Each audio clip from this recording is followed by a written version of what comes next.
अस्सलामु अलैकुम वरहमतुल्लाहि वबरकातुहू। 17 रमज़ानुल मुबारक सन 2 हिजरी यौमुल फ़तह यौमुल फ़ुरक़ान यौम बदर है, जिस दिन ग़ज़वा बदर हुआ और अल्लाह रब्बुल इज़्ज़त ने मुसलमानों की एक छोटी सी जमात को कुफ़ार की एक बड़ी जमात पर फ़तह अता फ़रमाई और काफ़िरों को नेस्तो नाबूद किया और 70 काफिर मारे गए, 70 कैद हुए।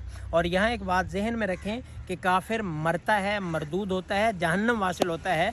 काफिर को मरहूम ये शहीद कहना, ये लफ्ज़ शहीद की, ये शहादत की तौहीन है। अगर कोई कहे अबू जहल शहीद या अबू जहल मरहूम, तो ये लफ्ज़ शहादत की तौहीन है। और दूसरा, शहीद कहने से अबू जहल शहीद नहीं साबित हो जाएगा, या मरहूम साबित नहीं हो जाएगा, वो मलऊन ही रहेगा।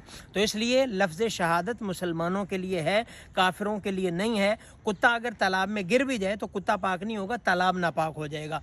तो इसलिए काफिरों को अगर हम शहीद जाकर लिखते हैं तो इससे वो शहीद नहीं हो जाएंगे। शहीद वही हैं जो ईमान की हालत में अल्लाह के रास्ते में मारे गए हैं। तो यौमुल फ़ुरक़ान में अल्लाह रब्बुल इज़्ज़त ने मुसलमानों को फ़तह और इज़्ज़त और कामरानी अता फ़रमाई। अल्लाह हम सब को प्यारे पैगम्बर की ज़िंदगी के मुताबिक चलने की तौफ़ीक़ अता फ़रमाए।